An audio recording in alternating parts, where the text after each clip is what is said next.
Nosso ponto, vamos lá, da organização administrativa.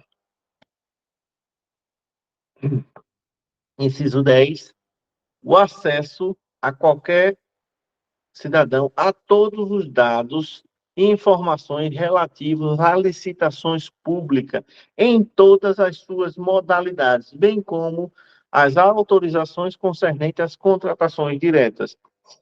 Gente, todo e qualquer cidadão tem acesso, tem o direito de requerer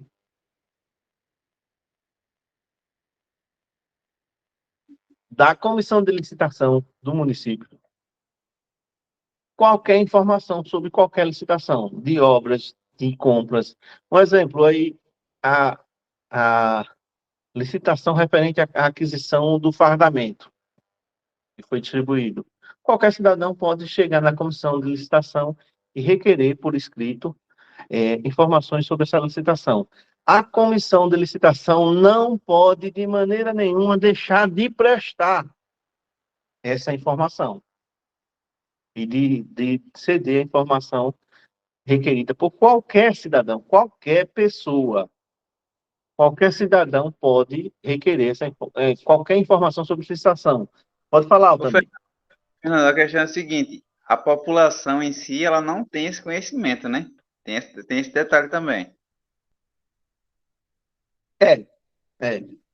Porque, olha, infelizmente, isso é uma falha, na minha concepção, é uma falha do sistema educacional, a gente não ter direito administrativo básico, ou nem direito administrativo, direito constitucional básico, noções de Constituição, de direitos e deveres. O artigo 5º da Constituição deveria ser transmitido no ensino fundamental ao ensino médio. Todo mundo deveria ter acesso a essa informação. E é o artigo 5º são os direitos e os deveres, né, inerentes a um cidadão. Porque é uma informação dessa, às vezes as pessoas ficam falando nas praças, né, imaginando situações e elas poderiam lá requerer essa informação que elas imaginam, né, e ver com os próprios olhos. Mas, infelizmente, é isso mesmo também. As pessoas não têm conhecimento a essa informação. Aí, no inciso 11, o prazo de validade do concurso público será de 2 anos, prorrogável uma vez por igual período. A nossa lei orgânica deixa claro, o prazo é 2 anos. Não pode ser 1 ano, não pode ser 6 meses, são 2 anos. Prorrogável por igual período. Não pode prorrogar por mais 1 ano, não pode prorrogar por mais 6 meses, tem que prorrogar por igual período, ou seja, mais 2 anos. Isso tem que ficar claro na mente de vocês, porque no Estado a regra muda. Houve já concurso no Estado onde a validade era 6 meses. O prazo era 6 meses. E prorrogado por mais 6 meses. Que, inclusive, esse foi um concurso da Polícia Militar, que, inclusive, esse concurso foi questionado, os aprovados que passaram pelo TAF, que passaram pela aprovação da banca médica lá, tiveram uma despesa enorme para fazer todos os exames e conseguiram serem aprovados, mas não foram convocados. Aí, imediatamente, o governador Renan Filho, na época, mais 6 meses de prazo, aí, fez um outro concurso. Aí o pessoal lá atrás, que tinha sido aprovado, que tinha passado pelo TAF, que tinha sido aprovado no exame médico, fizeram o quê? Entraram na justiça. O que foi que aconteceu? Renan Filho não pôde chamar ninguém do novo concurso até chamar todos do concurso que ele colocou com 6 meses só de prazo. Que é muito pouco, gente, muito pouco tempo. 6 meses de prazo de um concurso. O concurso, você está falando de um certame que gera toda uma preparação das pessoas para fazer, a questão de você priorizar aquilo, estudar, se dedicar, investir, né? Ou investir o seu tempo, é essencial, mas investir também em material, em cursos, para ajudar você a chegar lá. Aí, quando você chega, que passa pelo TAF, né, que é um processo difícil, né, não é fácil, você tem que se preparar física e psicologicamente também para fazer o TAF. Vai para a bateria de exames de saúde, que é enorme, um monte de exame que eles pedem. É tanto do exame, chega mais ou menos, agora no último exame, tem uma prima que passou para bombeiro, e ela chegou a gastar cerca de R$ 3.500 só nesses exames. E aí, em 6 meses, já estão fazendo um outro concurso e não me chamou. É injusto, né? Por isso que a gente tem que guardar na nossa lei orgânica, são 2 anos, não pode ser 6 meses, não pode ser um ano, tem que ser 2 anos. Ô, O Nando, me concurso tira uma dúvida, me tira uma dúvida. Tipo, pode falar. abre o concurso, aí abre lá as vagas. Aí eu quero fazer para um cargo, tipo, tem 5 vagas. Aí aquelas 5 vagas passa 5 pessoas. Lotou aquela lotação, aquelas 5 vagas. Aí pode o prefeito ou a prefeita contratar? Pode. Não.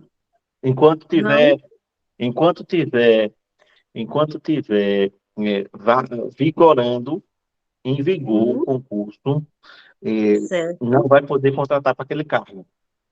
Tem que ir Não? convocando. Tem que ir convocando. A exceção é, Sim. no caso, uma professora que saiu de licença maternidade. A Isso. professora efetiva saiu de licença maternidade. Depois de 4 meses, ela volta, né? Depois de 4 meses, É. ela volta. Aí, em caráter excepcional, pode-se contratar uma professora substituta para assumir aquela vaga naquela escola, daquela professora que saiu de licença maternidade, mas só durante aqueles 4 meses. Só Isso. durante aqueles 4 meses. Mas para convocar, para contratar uma outra pessoa para trabalhar no lugar dela, ou trabalhar em uma outra escola que não tinha nenhuma situação excepcional. Nesse caso do exemplo da licença maternidade, é um caso excepcional, né? É. Se não tinha lá, foi feito concurso, foi convocado as 5 pessoas, mas aí foi contratado uma sexta pessoa para trabalhar em uma outra escola que não tinha nada a ver com a história. Não pode, Sim. não pode. Vai Ah, ter, vai ter que convocar uma pessoa na fila de espera dos aprovados. Agora, tranquilo. se não tiver nenhum aprovado aguardando, aí pode contratar. Aí pode. Certo. Mas Tá tendo, bom. mas tendo tem que convocar primeiro os concursados. Primeiro Beleza. os Tranquilo. concursados, né? Olha, Tranquilo. É muito bom a gente saber, né? Tirar não, essa dúvida. eu estou achando que deve ter alguns ratos aqui nesse fogo, porque não é possível não. Já bateu de novo aqui. Vamos lá. É, inciso 12, né? A gente parou no inciso 12. Garantia de que o prazo improrrogável previsto no edital de convocação, aquele aprovado em concurso público de provas ou de títulos, será convocado com prioridade sobre os concursados para assumir o cargo ou emprego na carreira. O que é que significa esse inciso 12?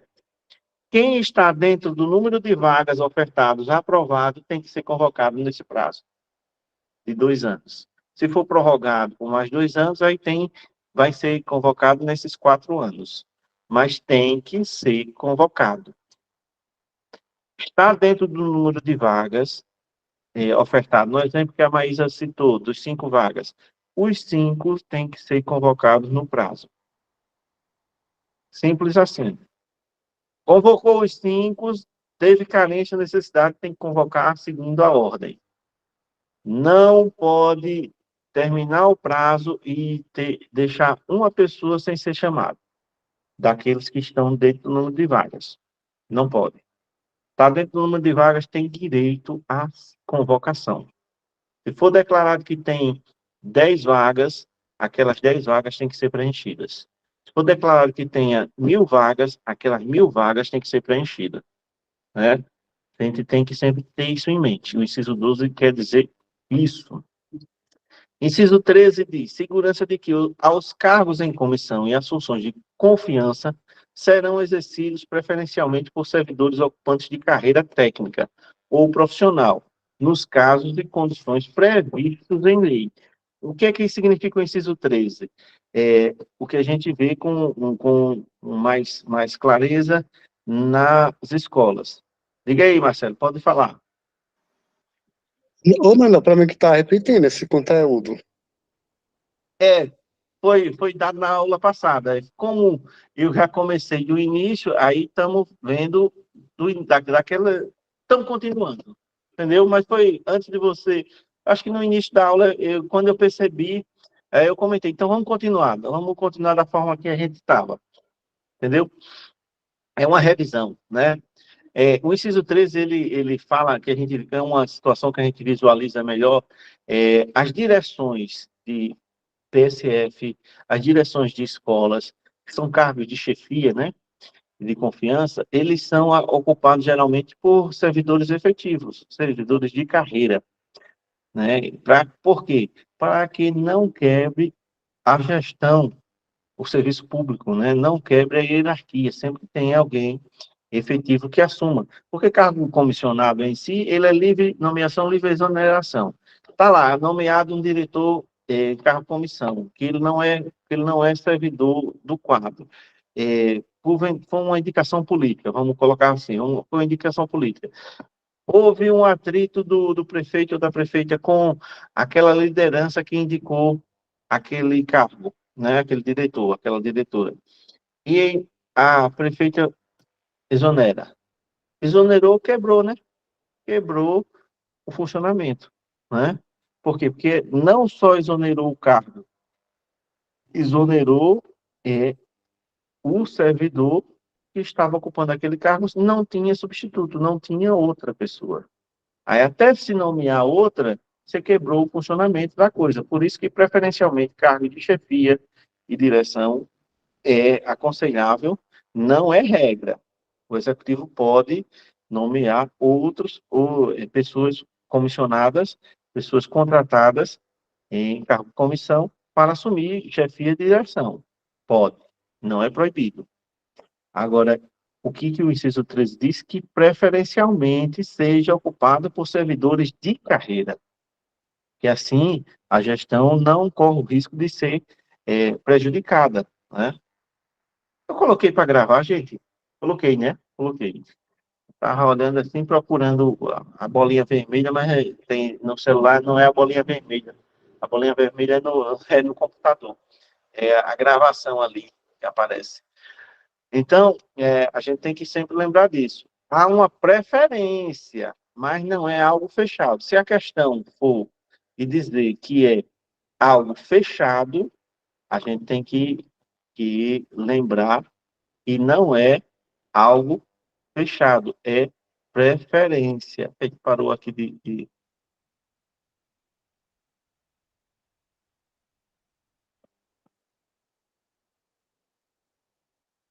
parou aqui a apresentação, deixa eu voltar aqui.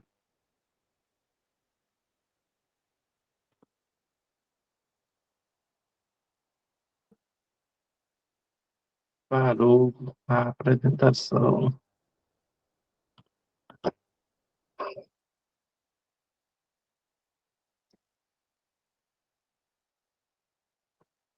E o inciso 14 diz a garantia de que a lei reservará percentual de cargos e empregos para pessoas portadoras de deficiência e definirá critérios de sua admissão, né?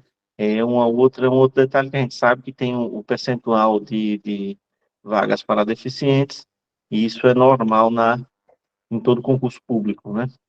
O inciso 15, a certeza de que a lei estabelecerá os cargos de contratação por tempo determinado para atender a necessidade temporária e de excepcional interesse público. Os cargos necessidade e temporária, gente, cargo de médico não pode faltar. Se não tiver o efetivo, tem que contratar médico. Por isso que a maioria dos médicos... Porque médico é uma rotatividade grande, justamente porque os médicos, eles têm um regime de trabalho diferenciado, né? Trabalham por escala, e aí dá plantão aqui, dá plantão em Giral, dá plantão em Feira Grande, dá plantão em Arapiraca, né? Em várias cidades eles dão plantões, né? E não querem ficar presos a uma cidade em si. Por isso que há contratações de médico, eles não querem ficar presos a uma cidade, eles preferem estar trabalhando em várias cidades. E quando faz o concurso, o que é que acontece? O concurso você tem uma carga horária, né? Você tem uma carga horária lá. Se é 40 horas, o médico vai ter que trabalhar aquelas 40 horas semanal naquele município. E aí eles ficarem presos 40 horas, eles deixam de ganhar mais dinheiro, né? Que a profissão deles, como permite trabalhar por escala. É por isso que o cargo de médico, quando há uma ausência de médico, há necessidade de contratação temporária, a lei permite. A questão dos professores, no exemplo que eu citei, da licença maternidade, também é uma necessidade de contratação temporária, a lei também permite, né? E outras situações que não podem parar o serviço público, e aí a lei específica que regulamenta essa contratação temporária também. Inciso 16, indispensabilidade de que a lei fixará a relação de valores entre maior e menor remuneração dos servidores públicos, observado como limite máximo os valores recebidos como remuneração em espécie pelo prefeito ou prefeita, né? É aquela história do maior salário, né? O maior salário do serviço público municipal é o chefe do executivo, né? Não pode ser, não pode nenhum outro servidor ganhar mais do que o chefe do executivo, nem a Câmara de Vereadores também ganhar mais do que o chefe do executivo. O maior salário é do chefe do executivo. A gente tem que guardar isso também. E há questõezinha que querem dizer que o maior salário é do chefe do executivo, mas que um servidor que possa ter gratificações pode somar essas gratificações e ter o salário maior naquele mês. Não pode, não pode. O salário do chefe do executivo é sempre o maior. Muito bem lembrado, Marcelo. O Tota é o maior de todos, né? Essa história de Tota, gente, vocês que não conhecem, virou folclore, mas houve, há algum tempo atrás, um prefeito na época foi o prefeito Manuel Rocha, prefeito Zominho. Ele, quando assumiu a prefeitura, aí ao pegar um balancete com os salários das pessoas, aí viu lá o Tota. E o Tota ganhava mais do que ele, né? Aí ele perguntou ao secretário quem era aquele Tota que ganhava mais que ele. Só que o Tota que ele viu era o total, gente. Era o total. Aí virou folclore. E hoje o Marcelo lembrou bem que essa história virou folclore, né? O Tota era o total, que ele era semi-analfabeto e não sabia ler direito e acabou fazendo essa confusão com o total lá. E o total realmente é maior, né? A soma de todos, né? Era bem maior do que o que ele recebia, né? Mas vamos voltar cá. É, no inciso 17, a garantia de que a remuneração dos servidores públicos e o subsídio somente poderão ser fixados ou alterados por lei específica. Observada a iniciativa privativa em cada caso, assegurada a revisão anual. Assim, realmente, eu acho que eu já li isso, não foi, gente? Eu estou lendo e parece que eu já li esse mesmo slide 2 vezes. Não, como que pode? Não, eu tenho uma confusão agora. Deu um tilt. Deu um tilt.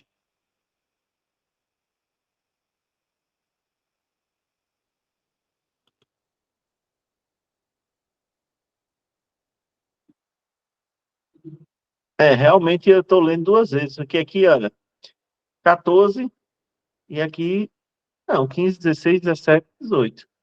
Vamos, então, vamos. Bugou agora, vamos continuar bugado. Vamos continuar aqui. Pode falar, Marcelo.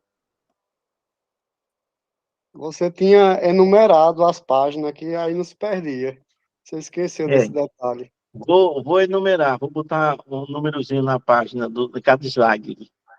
Valeu, obrigado aí pela sugestão. Vou fazer isso. No próximo vai estar lá numerado. Inciso 17, né? A questão da remuneração dos servidores só pode ser alterado ou fixado por lei, né? Princípio da legalidade. Inciso 18, os vencimentos do cargo do Poder Legislativo não poderão ser superiores aos pagos ao Poder Legislativo, né? Ao Executivo, aliás. O Poder Legislativo não pode ganhar mais do que o Poder Executivo. É lei também, né? Está na lei. O subsídio e os vencimentos dos ocupantes de cargos em empregos públicos são irredutíveis, ressalvado nos incisos 11 e 12 deste artigo e nos 39, parágrafo 4º, 150, 153 da Constituição Federal, né? A gente fica, como lição de casas, uma análise e uma revisãozinha desses artigos da Constituição para vocês observarem qual é o que está falando sobre essa redução de salário. Inciso 20, nenhum servidor será designado para função não constante nas suas atribuições e se acumulados com a gratificação de lei. É aquela coisa, gente. As funções que vocês vão ocupar, elas estão destrinchadas e determinadas por lei, a lei que criou o cargo, e no edital vai estar lá dizendo qual é a função que vocês vão exercer no cargo que vocês vão exercer. Pode falar, Maísa.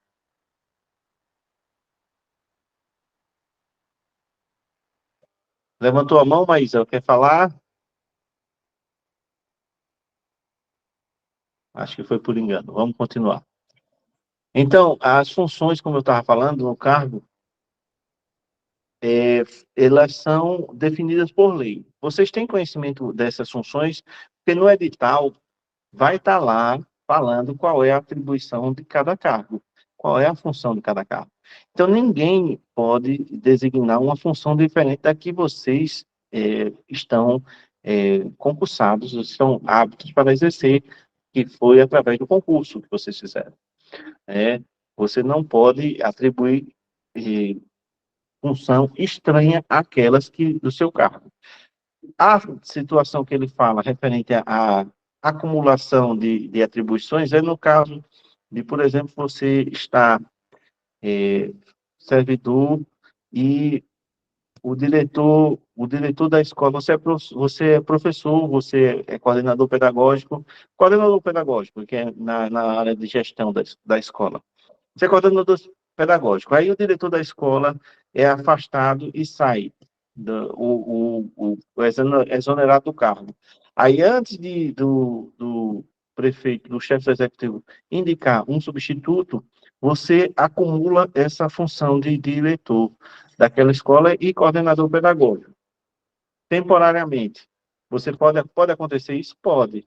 Aí, o que acontece? Você vai receber a gratificação de diretor também, além da gratificação de coordenador pedagógico, você recebe também a de diretor durante o período que você exercer essa função. É o que está sendo colocado no inciso 20, quando há um acúmulo, há também a necessidade daquele servidor também ser gratificado por aquele acúmulo. Simples assim. Em inciso 21, a administração fazendária e seus servidores fiscais terão, dentro de suas áreas de competência, a jurisdição precedência sobre os demais setores administrativos na forma da lei. A administração fazendária, gente, no caso de cidade pequena, ela não é tão assim, porque o principal imposto que seria trabalhado na cidade pequena é o imposto predial territorial urbano, né? O IPTU. Aí algumas pessoas podem dizer, a gente não tem IPTU. Tem, existe uma legislação. E outra coisa, além de ter, é obrigatório que todo município tenha uma legislação específica falando e tratando sobre o imposto do IPTU, né? Agora, nessa reforma tributária que está sendo discutida no Congresso, né, já foi votado na Câmara e vai ser votada no Senado, né? Se não houver alteração, como passou, aí acaba com acaba com a obrigação do município cobrar esse imposto. Essa obrigação vai passar para o governo federal. Então, a gente vai ser obrigado a pagar o IPTU, né, anualmente, como deveria ser cobrado pelo município. O que acontece no município? O município não isenta, o município não exerce o seu direito de cobrar, que é diferente de isenção, né? Isenção você não iria pagar nunca. O município ele não exerce o seu direito de cobrar, mas quando você vende o imóvel, quando você compra o imóvel, você tem que pagar o IPTU daquele imóvel. Então, você não está isento. Está entendendo, gente? Quem pensa que é isento o IPTU, não é isento. Quando você vai vender uma casa, quando vai transferir o documento público, ou o comprador ou você, o proprietário, ou vão entrar em um acordo, vão ter que pagar todo o IPTU atrasado. Só que agora, na reforma tributária, isso vai mudar. Porque na reforma tributária, se passar como foi votado na Câmara, essa obrigação de cobrança vai sair do governo municipal para o governo federal. Aí o governo federal vai cobrar e vai chegar o carnezinho para a gente pagar, o carnezinho bonitinho do IPTU para a gente pagar. Ô, Nando, mas Oi. se for aprovado esse projeto aí vai ser todo mês para pagar ou vai ser também, quando vender um imóvel, aí paga para eles? Não, vai ser, aí vai vir o carnezinho para pagar mensalmente. E é, muito bem. Mensalmente. Tá bom. Mensalmente vai ser, vai ser. Ô, Fernando, tem uma dúvida. Diga Qual é aí. qual a vantagem? Qual benefício nós temos em pagar IPTU? Quando se paga, quando se tem em si, o recurso do IPTU é para ser utilizado na, na questão urbana do município em si. Quando você vê em Arapiraca, que há uma cobrança efetiva, né? E se você não pagar em Arapiraca, você entra na dívida ativa e pode até perder o imóvel. Aí você vê as placas, aqui o seu IPTU está sendo investido. Vocês já observaram isso? Em algumas obras do município tem essas placas. O seu IPTU está sendo investido aqui. Aí tem campanhas educativas de rádio falando para o pessoal pagar o IPTU e o recurso está sendo investido na urbanização, na melhoria, na manutenção das praças públicas, dos prédios públicos. É justamente o objetivo do recurso seria esse, entendeu? Agora, se é feito, aí é uma outra coisa, e não, como é que se diz? Não coloque palavras na minha boca. Eu estou dizendo que o imposto é para isso. Como é feito, eu não sei, nem quero saber. Vamos lá, vamos continuar. Vamos brincar, rir um pouquinho, né, Otávio, para a gente descontrair. Segunda-feira nós estamos aqui trabalhando, já ouvi uns 3 barulhinhos ali de comunicação, daqui a pouco estão falando pelas batidas, né? Como lá em 1850, 57, lá na França, as mesas girantes, as mesas falantes, daqui a pouco estão falando aqui, se comunicando comigo. Vamos lá. Então, a administração fazendária, ela tem uma jurisdição e uma competência acima das demais, por quê? Porque ela busca gerar recurso. Se busca gerar recurso, ela sobressai na cobrança. É por isso que esse inciso 21 nos coloca que há uma hierarquia da fazendária superior às demais, por conta disso, que é onde vai buscar recurso para o município. O inciso 22 diz: somente por lei específica poderá ser criada autarquia e autorizada a instituição, empresa pública de sociedade de economia mista e de fundação, cabendo a lei complementar, neste último caso, definir as áreas de sua atuação. O Marcelo colocou aqui, deixa eu olhar aqui no chat, se não for igual ao que é cobrado na CEAL, a taxa de iluminação pública, Estou sem uma lâmpada no poste há mais de um ano. Ave Maria. Vou tirar um print aqui e vou mandar para o secretário esse negócio. Neide, tu tá online, Neide? Acho que a Neide não tá online. Tá, né? Estou sim, meu filho. Estou Pronto, aqui. tira um print aí das mensagens aí que eu vou mandar para o secretário de Viação e Obras para ele ter vergonha e colocar essa lâmpada no poste da casa do Marcelo. Vamos lá, vamos continuando aqui. A questão da autarquia, gente, a gente já falou sobre isso, até eu citei um exemplo da possibilidade da gente ter uma autarquia aqui do município, que é a questão do esgoto, né? Saneamento básico. Quando a gente tiver uma cidade com saneamento básico nada mais é, gente, do que as casas não terem fossas. A tubulação de esgoto vai sair da casa para tubulações, para tubos que levam o esgoto até uma estação de tratamento para ser tratado aquele esgoto para ser lançado ao meio ambiente sem prejuízo ao meio ambiente, né? As cidades saneadas é esse o princípio, se ter um tratamento de esgoto para tratar. E aí as casas não vão precisar de fossa. Mas é um serviço que seria oferecido, né? Aí tem uma taxa que é chamada taxa de esgoto, que não é cobrada no nosso município, mas que a partir do momento que tivesse saneamento, seria cobrada, né? Seria cobrada essa taxa de esgoto.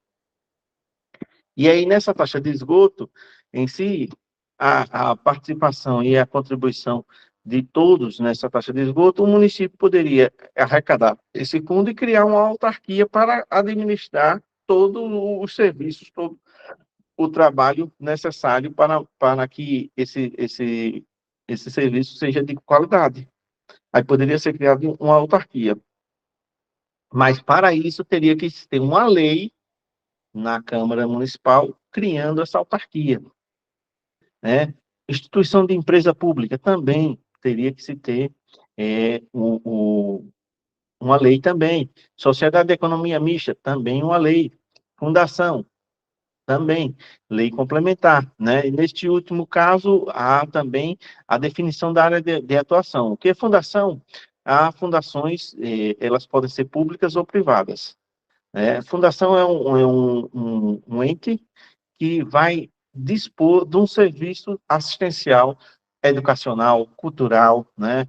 Fundação Cultural Banco do Brasil é uma fundação de uma empresa pública, né?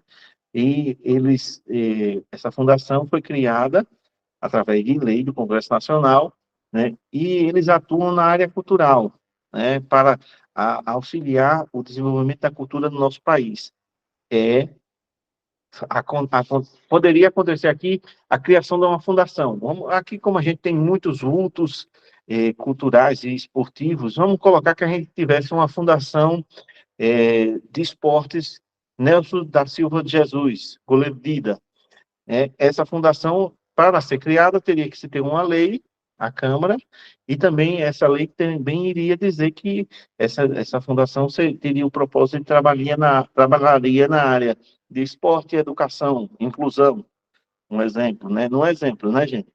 E aí, o município pode criar fundação também, através de lei, né? Ou seja, o Poder Legislativo sempre está participando da gestão e autorizando, validando, referendando, né, os atos do Poder Executivo, né?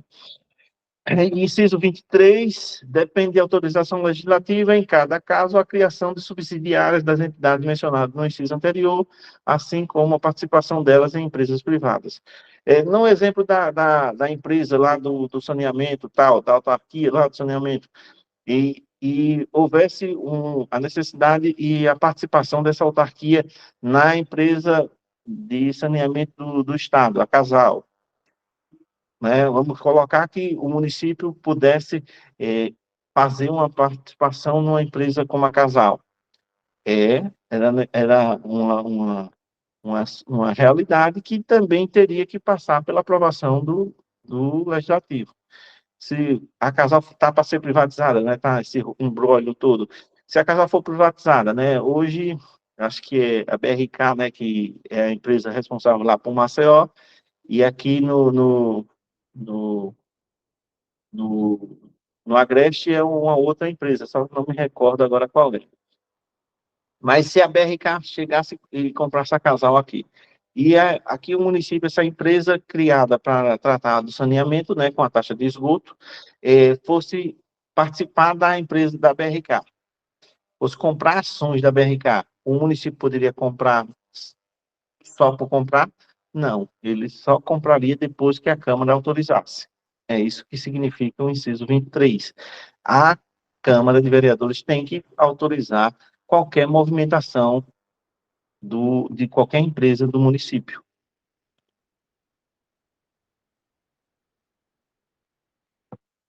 Inciso 24. Ressalvados os casos determinados na legislação federal específica, as obras, serviços, compras e alienação serão contratadas mediante processo de licitação pública que assegure igualdade de condições a todos os concorrentes, com cláusula que estabeleça condições de pagamento, mantidas as condições efetivas da proposta, nos termos da lei, a qual somente permitirá as exigências de qualificação técnica indispensável à garantia dos cumprimentos das obrigações. Gente, inciso 24, basicamente foi tudo que a gente viu de licitação acima, né? É obrigatório, não pode ter dispensa, ressalvado os casos legais, né, que estão previstos, compra, alienação, obras, serviços, tudo tem que ser através de licitação, né? Igualdade de condições, né, para todos os concorrentes, cláusulas que estabeleçam e garantam o pagamento. Hoje, o poder público não pode contratar, não pode adquirir nada sem ter um empenho, ou seja, a garantia de pagamento. O recurso tem que estar disponível e tem que ser empenhado, né? E o empenho hoje é diário, né? Tem que ser empenhado. Todas as compras que são compradas, que são feitas no dia a dia, elas são empenhadas diariamente, né? O município e tem que ter garantia de pagamento. Não pode mais aquela do município ser veaco, do governo do estado ser veaco, do governo federal ser veaco. Não, comprou, tem que pagar. Agora também, o ganhador da licitação, o que foi definido, as regras e o que foi definido como produto, ele tem que entregar aquele produto.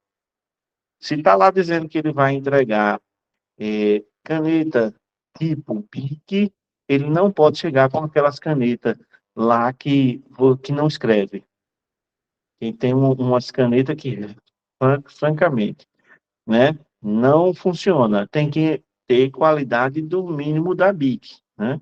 Não necessariamente tem que ser da Bic, mas tem que ser uma compacta, tem que ser uma caneta que seja boa, né? Ele não pode entregar uma de baixa qualidade. Se está lá que ele vai entregar um móvel tipo A, ele tem que entregar um móvel tipo A. Não pode ser tipo B, não pode ser tipo C, não pode ser... Não, tem que ser aquilo que está no contrato estabelecido. O parágrafo 1º diz: a publicidade dos atos, programas, obras, serviços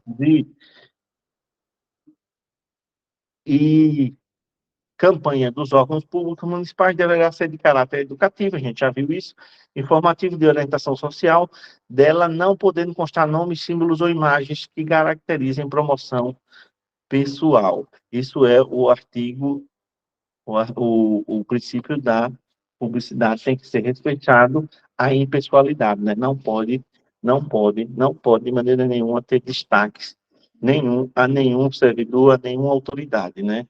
Tem que ser de caráter educativo, social, de orientação social, né? Caráter informativo. O parágrafo 2º, a não observação do inciso 2 e 3 implicará a nulidade do ato e a punição da autoridade responsável nos termos da lei, né? O inciso 2 e 3 que ele se refere é estes dois aqui, que se não obedecer, tem que ser anulado o ato. O parágrafo 3º, a lei disciplinará as formas de participação do usuário na administração pública direta e indireta, regulando especialmente as reclamações relativas à prestação de serviço público em geral, asseguradas a manutenção dos serviços de atendimento ao usuário e a avaliação periódica, externa e interna, da qualidade dos serviços. O acesso dos usuários a registros administrativos e informações sobre os atos do governo, observados no artigo 5º, parágrafo 5º, 10 e 20 e 33 da Constituição Federal. A Constituição Federal, artigo 5º, são todos os direitos e deveres que a gente tem. Todos estão lá no artigo 5º. São muitos incisos, muitos parágrafos, mas está tudo lá. E 3, a disciplina da representação contra exercício negligente ou abusivo de cargo ou emprego público na administração pública. Vamos lá, o próximo. Parágrafo 4º. Os atos de improbidade administrativa importarão a suspensão dos direitos políticos, a perda da função, a indisponibilidade dos bens e o ressarcimento ao erário na forma e gradação prevista na legislação federal, sem prejuízo da ação penal cabível. Ato de improbidade administrativa, a ação é administrativa, civil e penal. Lembrando que uma é paralela à outra, uma não depende da outra, né? O que pode invalidar a ação civil e a ação administrativa é se na penal for provado a não participação daquele servidor. Mas qualquer servidor que praticou ato de improbidade administrativa, ele pode, no final do PAD lá, do processo administrativo disciplinar, ele pode ter seus direitos políticos suspensos, perder a função, indisponibilidade de bens, ou seja, os bens serem bloqueados, até o ressarcimento do erário, né, e pode pegar um processo criminal também, e se condenado pode até ir para a cadeia, né? Então, atos de improbidade são gravíssimos. Então, quando falar que ato de improbidade é punição leve ou média, a gente já sabe quais são as punições. A leve, advertência. A média, suspensão, né? Atos de improbidade é máxima. E a punição máxima é demissão. Lembrando que demissão é diferente de exoneração. Exoneração, ela ocorre a pedido, o servidor não quer mais trabalhar no serviço público, ele pode solicitar e pedir a exoneração, ou de ofício, quando? Quando é de ofício? Quando o servidor passa não consegue ser aprovado no estágio probatório, é de ofício. Outra situação que é de ofício é quando o servidor toma posse, mas não cumpre, não assume o seu cargo nos 30 dias seguintes à posse, né, que a gente sabe, foi empossado, tem 30 dias para assumir o cargo, né? Então, ninguém vai ser empossado e vai esquecer de assumir. Até porque você tem 30 dias para assumir. Mas se você assumir no dia seguinte, você já começa a receber no mês seguinte, integralmente. Mas se você deixa para ir trabalhar no último dia do mês, do prazo dos 30 dias, vai começar a contar, você vai receber o primeiro salário só, começando a contar daquele dia que você assumiu. Então, ninguém vai esperar tanto tempo, né? Se foi nomeado, aí foi empossado, assinou o livro de posse lá, assinou lá, bem bonitão a assinatura. Já vai assumir, né? Já vai correr atrás de assumir o seu cargo no local público, no local onde você vai trabalhar, né? Então, exoneração é diferente de demissão, né? Demissão, ela é ocasionada e gerada quando há um processo administrativo que o servidor vai ter direito à defesa, né? Mas se for um ato grave, ele pode ser demitido, sim.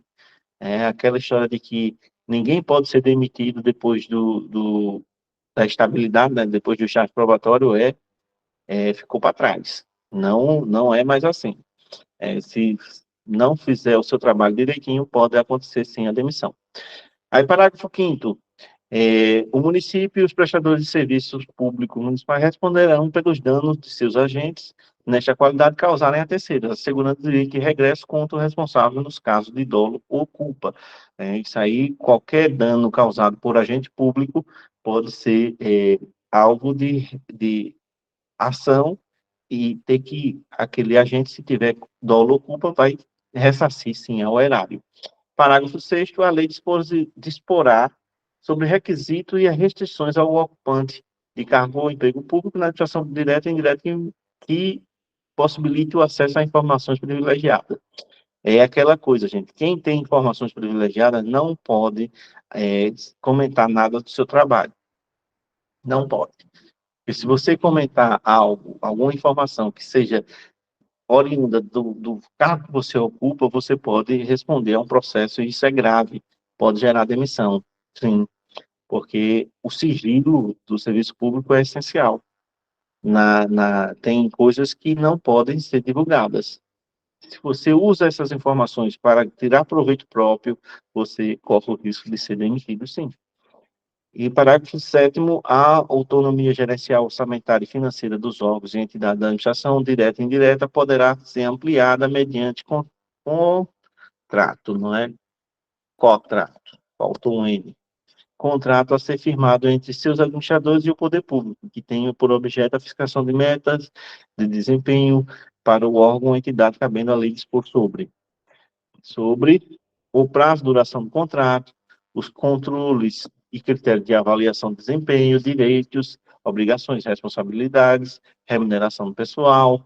Parágrafo 8º, o disposto do parágrafo 3º do artigo 15 aplica-se a empresas públicas, sociedade de economia mista também e suas.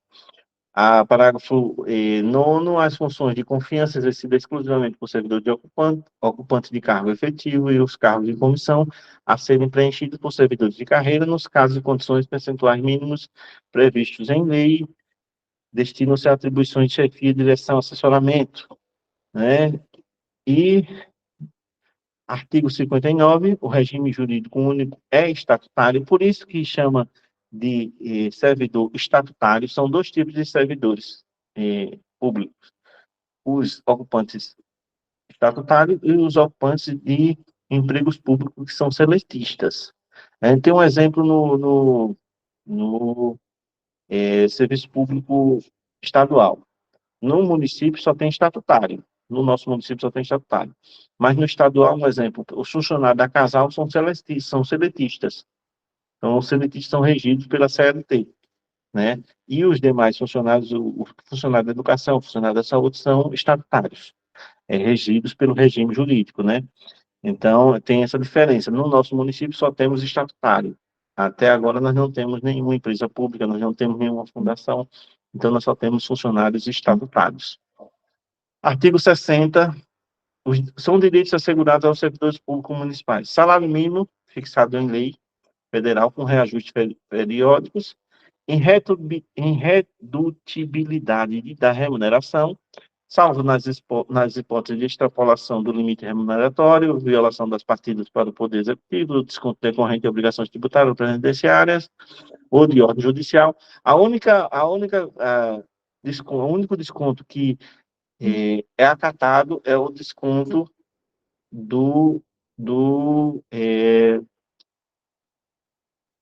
aquela pensão alimentícia.